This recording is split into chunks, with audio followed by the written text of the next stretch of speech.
My name's Ross Williams. I'm 28 years old, originally born in South Africa. I grew up in Yorkshire. When I was 7, I had a road traffic accident which left me with severe head and facial injuries. I was on a life support machine for 2 weeks and I stopped breathing or died twice.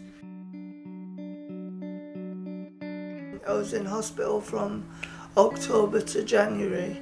When I came round, I'd lost my ability to talk and I didn't have my balance. I couldn't walk properly or anything, and it took a long time, but I got back to my normal self in the end. When I had my road accident, I was hit by the car along my chest, well, along my stomach, and I'd actually gone flying and I'd hit the bottom of my spine on the sort of corner of the curb, which left a minute fracture, and that has never healed. The doctors basically said, well, a few years ago now, I think it was when I was about 17, 18, they said we can't operate on that, but there's a 50-50 chance that you can end up in a wheelchair. So I just said I might as well just continue the way I am.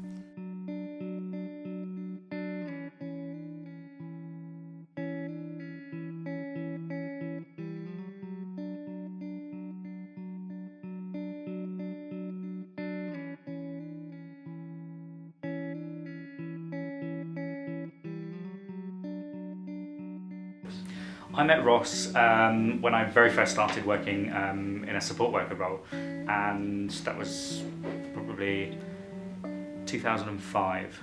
So I've worked with Ross for nearly 10 years. When I first worked with him, he was in the Star College in education. So we would work together probably once or twice a week. And from leaving college, the role that I've taken on with Ross has increased and has been far more. There's been far more within the role that we've needed to do to support him in developing within his own life and confidence and abilities. Well, when I first met James, he was working. It was a horse farm. I was still at college back then, and got into horses or riding horses through James initially, and it was mainly a big thing about my balance, if I could stay on the horse and stuff, and I was able to sort of gallop and trot and canter and things like that, and I stayed, and even jump. I did some jumping with the horse, Smarts I think the horse's name was. But yeah, I managed to stay on the horse, and so my balance has really improved.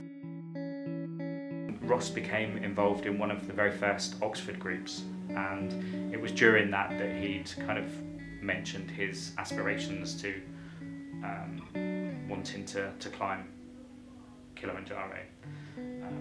But his very first meeting was that there was something that he really wanted to do and knew that he would never be able to do it.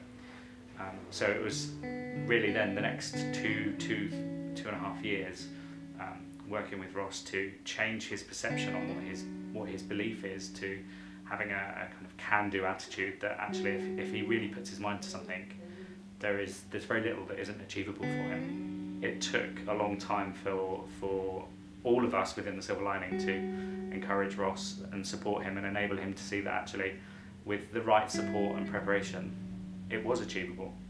It took us about 2 years to really prepare, and there was a lot of planning for making sure that we got the right route, making sure that we had all of the equipment and the kit that we needed, making sure that there wasn't going to be any problems with because of his brain injury, whether that was going to have a negative impact on his ability to climb, or whether the altitude would affect him. So there was a lot that we needed to prepare first. And I guess one of the biggest things to prepare was Ross himself, to ensure that he was as fit as he could be.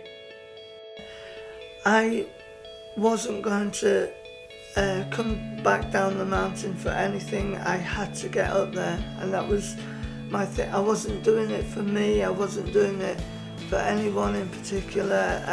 Well, I was doing it for the charity. Well, I climbed Kilimanjaro to raise money for cancer research.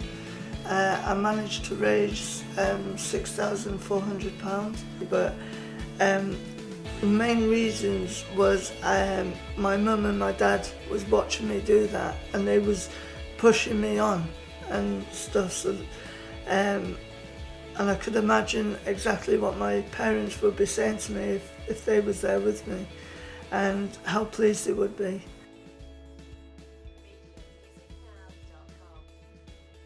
It was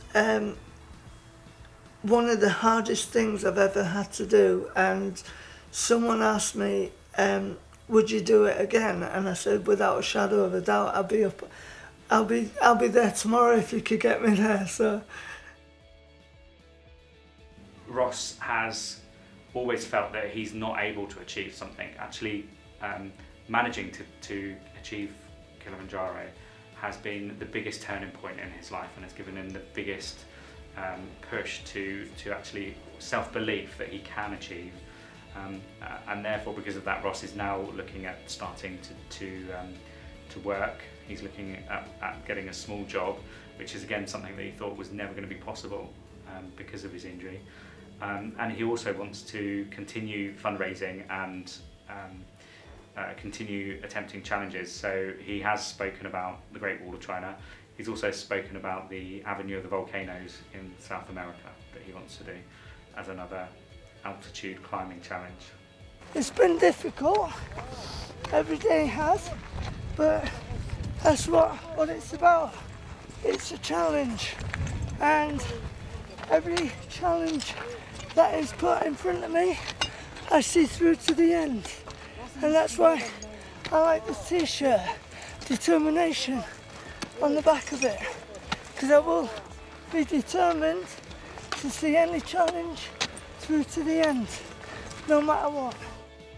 The doctors said to my mother at the time they didn't think I'd ever be able to walk or be ambulant again. They thought I'd be in a wheelchair for the rest of my life. And when I got on to the top of Mount Kilimanjaro, I sort of just remembered everything they said, that I'd never walk again or anything physically difficult I wouldn't be able to do. But I got to the top of Kilimanjaro and basically saying I proved you wrong in a way.